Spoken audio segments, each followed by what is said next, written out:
Assalamualaikum warahmatullahi wabarakatuh. Pada video kali ini, mari kita bersama-sama mengenang sosok pahlawan nasional yang penuh inspirasi, yaitu Kopral Harun, yang biasanya dikenal sebagai Harun Thohir, seorang pahlawan nasional Indonesia yang gugur di Singapura dan menjadi bagian dari sejarah konfrontasi Indonesia-Malaysia. Namanya diabadikan sebagai bagian dari nama kapal perang, yaitu KRI Usman Harun. Sebelum masuk pada topik utama, perkenalkan nama kelompok kami, yaitu Sari Bintang Rehamka, Agnes Indriani, Nurul Wardani, Nur Reski Ramadhani, dan Muhammad Rafi.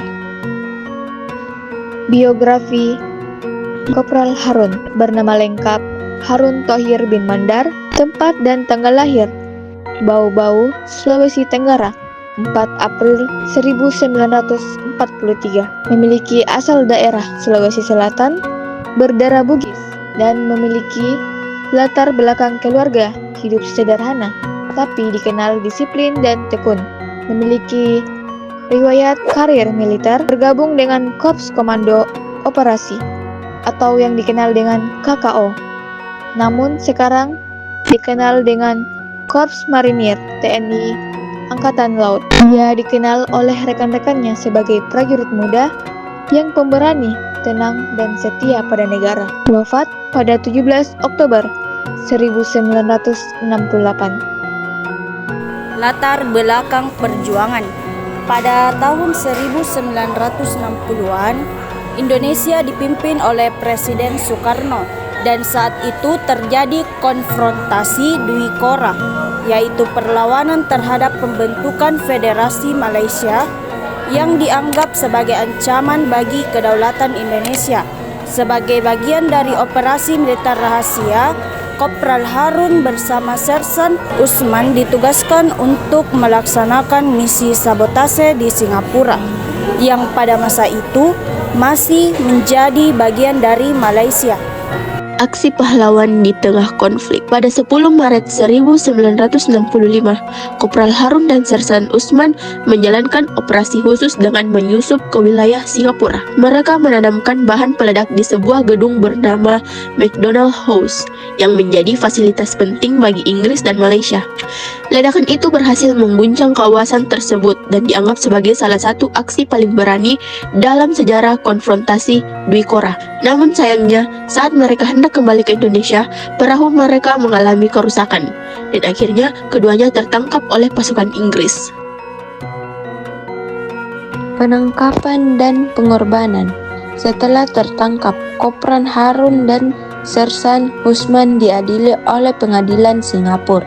Meski keduanya adalah anggota militer resmi Indonesia yang sedang bertugas, pemerintah Singapura tetap menjatuhi hukuman mati dengan cara digantung pada 17 Oktober 1968.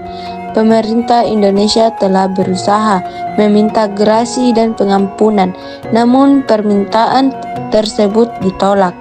Kabar eksekusi itu menguncang. Indonesia Raya marah, namun juga sangat bangga atas keberanian kedua prajurit tersebut. Mereka dianggap telah berjuang sampai akhir tanpa menyerah demi kehormatan bangsa. Dampak dan penghargaan.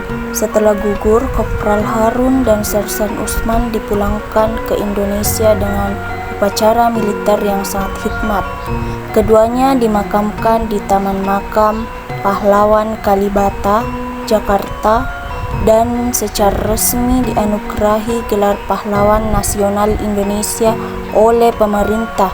Sebagai bentuk penghormatan, nama mereka diabadikan menjadi kapal perang TNI Angkatan Laut, yaitu KRI Usman Harun 359. Nama ini menjadi simbol pengingat keberanian dua prajurit muda yang rela berkorban demi tugas negara. Nilai-nilai yang dapat diteladani. Dari kisah perjuangan Kopral Harun, kita dapat mengambil banyak nilai berharga, keberanian dan tanggung jawab. Ia menjalankan tugas beresiko tinggi tanpa ragu. Kesetiaan terhadap bangsa dan negara. Meski tahu resikonya besar, ia tetap setia pada sumpah prajurit. Semangat pantang menyerah. Bahkan ketika tertangkap, ia tidak menyesal atas perjuangannya. Pengorbanan tanpa pamrih. Ia rela kehilangan nyawa demi kehormatan Indonesia. Kopral Harun bukan hanya seorang prajurit, tapi juga simbol semangat juang anak muda Indonesia. Dari dirinya, kita belajar bahwa cinta tanah air harus dibuktikan dengan tindakan nyata, bukan hanya kata-kata.